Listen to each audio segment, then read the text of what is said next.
I'm 29, and I think the most embarrassing part of this whole thing is how long I mistook being useful for being loved.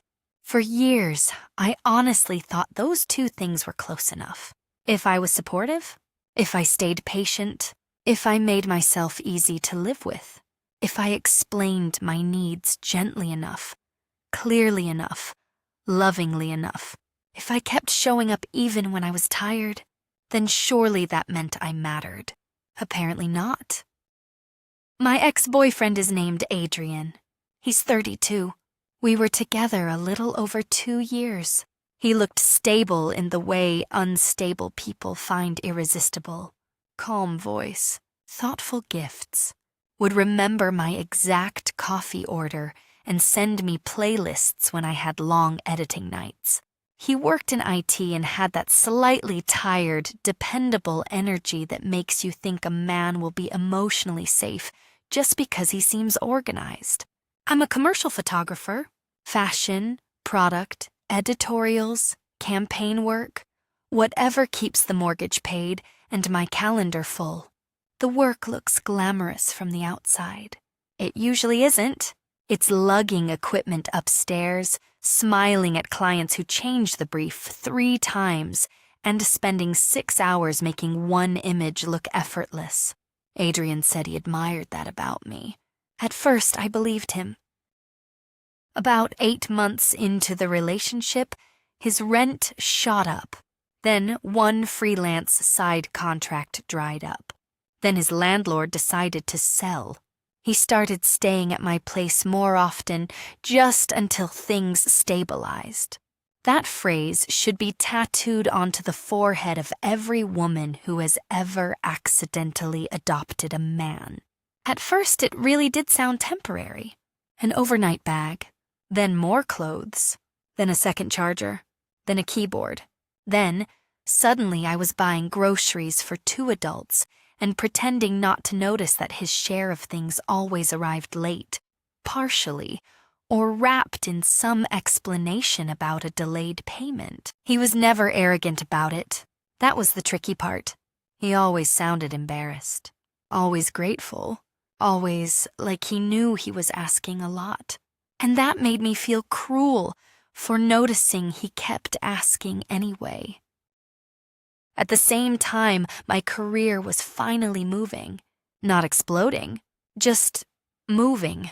Enough clients to feel like I wasn't begging the universe for scraps. Enough recognition that local magazines started remembering my name. Enough work that I could see a version of my future that wasn't built entirely on panic. I was also still shooting regularly for my cousin's label. Her name is Elodie. She's 36 and runs a fast-growing fashion brand with the confidence of someone who has never had to wonder whether she belongs in a room. She is talented. She is also surrounded by the kind of money and access that turns potential into inevitable success. I was not. I built my career the slow way, assisting for people who forgot my name, discounting myself to get bigger names in my portfolio, editing until 3 in the morning for clients who called me sweetheart, while negotiating my rate like it was a personal hobby. And through all of it, I kept saying yes to Elodie, discounted campaign shoots because it was family, rush edits because you know how crazy things are, extra deliverables because this one really matters. Every favor came wrapped in gratitude and an implied promise that loyalty would come back around eventually. It never really did. 3 weeks ago, Elodie called me about a major regional fashion showcase. 3 designers, press, editors flying in, private sponsor dinners. The kind of event that could shift a career if the right people saw your name beside the work. She told me I was part of the core team. Then, she gave me the line I have heard from her in some form for years. The budget is tight, but this would be amazing for all of us. All of us. That magical phrase people use when they mean your exhaustion is going to become their momentum. And because I am apparently a slow learner, I said yes. I cut my rate to something almost humiliating. Then I over-delivered. Because over-delivering is what women like me do when we are still trying to earn love from people who already know we'll work without it. Around the same time, the thing with Adrian started changing. Not dramatically, quietly. I would ask him to keep me company over text during a long drive home from a late-night shoot, and he would say I was making everything too intense. I would ask if we could agree on a fixed monthly contribution now that he was effectively living with me, and he would say I was making the relationship feel transactional. I would tell him I felt lonely in ways that had nothing to do with physical presence, and he would say, "We'll talk later." Later became his favorite word. Later, when work calms down. Later, when he has more headspace. Later, when I'm less upset and can explain it better. That last part was never said directly. It didn't need to be. When someone repeatedly delays your feelings until you can present them more conveniently, what they are really asking is for your feelings to become smaller. Then came the messages. The first one arrived from Adrian's number while he was supposedly at work. You know Elodie only keeps you around because you're cheap, right? I stared at it for a full minute, not because it sounded impossible, because it sounded cruelly possible. I wrote back, "Wow." No response. That night when he got home, he acted completely normal. Made tea, asked how the prep schedule was looking, kissed my forehead. I showed him the message and waited for the smirk that would prove this was some terrible attempt at humor. It never came. He said he didn't send it. At first, I honestly thought he was doubling down on a stupid joke. Then I realized he looked genuinely confused.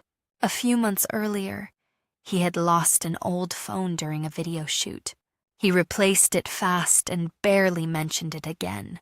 Now, he was standing in my kitchen, telling me maybe that device was somehow still linked to his messaging account. It sounded insane. The problem was, it also sounded possible. And uncertainty is its own kind of poison. If he had obviously lied, maybe I could have acted. If I had obviously believed him, maybe I could have rested. Instead, I got trapped in the worst place, having just enough doubt to stay and just enough suspicion to unravel. Then more messages came, always from his number, always while he was away. Do you ever get tired of begging your cousin to value you? No one respects a person who discounts herself this hard. You make being overlooked look like a career strategy. They were not random. That's what got under my skin. They were targeted at exact wounds, not broad insults, precise ones. Whoever was writing them knew exactly where I was already soft. Every time I confronted Adrian, he swore it wasn't him. And every time, I could feel the trust between us thinning, not shattering, just wearing away one thread at a time until the fabric itself started to feel imaginary. Then came the show weekend. I worked like a machine. Press kits, campaign stills, backstage portraits, sponsor assets, emergency edits, last-minute requests from people who had ignored my emails for 2 weeks, but suddenly discovered urgency the second it became my problem. No one brought me food. No one asked if I'd sat down. No one said thank you in any meaningful way. Halfway through the second day, I found out there had been a private dinner the night before with editors, stylists, and some regional magazine people. Another one was planned after the showcase wrapped. Elodie was there. The PR team was there. The other designers were there. Their teams were there. I was not invited. I cannot explain how sharply that landed. Not because I think I should be in every room. Because I had helped build the visuals. They were all there to celebrate. Because some of the people at those dinners were people I had worked with independently before. Because I had once again been good enough to make the image and invisible enough to exclude from the part where the image turns into opportunity. I went into a bathroom stall after hearing about it and sat there with both hands over my mouth so I wouldn't make noise. Then, another message came from Adrian's number. Try not to cry when they leave you behind. It makes you look desperate. That was the moment something in me gave out. Not loudly, not theatrically, just internally. Like some final support beam in my self-respect snapped after years of being load-bearing without reinforcement. I drove home shaking. Adrian was there, calm as ever, making pasta. He looked up and said, "Hey, how did it go?" I asked him one question. "Why are you doing this to me?" He looked genuinely blindsided. I threw my phone onto the counter and made him read the messages. He kept repeating that he didn't send them. Then, I said the sentence that had been building in me for days. You are either lying to my face with terrifying commitment, or someone has access to your number and knows exactly how to destroy me. He went quiet. Then he said, "Then we need to figure out which one it is." Maybe he was right. Maybe that was the exact correct sentence. But I had spent 2 days being used, excluded, and needled in all the places I was already breaking. I did not want logic. I wanted safety, and I no longer knew if he was capable of giving it to me. So I told him to leave for a few days. He packed a bag and left without arguing. That unsettled me almost more than if he had shouted. If he was guilty, why not fight harder? If he was innocent, why leave so easily? Everything felt designed to make certainty impossible. Update 1. I finally confronted Elodie about the dinners. She sent me a long voice note about logistics, limited seats, and how she assumed I would be too busy working to enjoy those rooms anyway. Too busy working to enjoy it. I replayed that sentence 3 times. Because sometimes people tell you the truth by accident when they think they're being diplomatic. That was what I was to her. Useful, dependable, always available. Not important enough to include in the result of my own work. Then, she said I was probably taking it harder than usual because I was overtired and emotional. That word, emotional, has become one of the clearest warning signs in my life. People love to call you emotional when what they really mean is inconveniently accurate. Update 2. Adrian came back with actual information.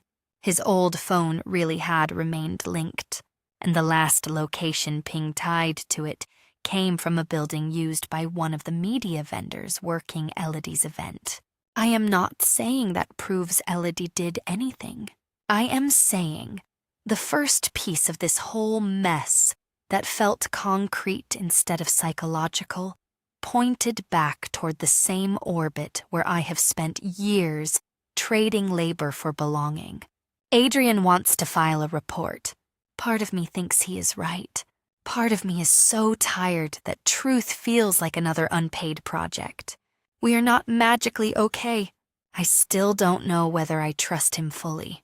I still don't know if the cruelest person in this story is whoever sent the messages, my cousin who mistakes loyalty for ownership, or the version of me that kept asking herself to tolerate more than she would ever advise another woman to survive. But I know this. I am done shrinking my instincts just to make other people comfortable with what they take from me. If truth costs me a relationship, then maybe the relationship was never strong enough to survive truth. And if boundaries cost me family, then maybe what I had was access, not love.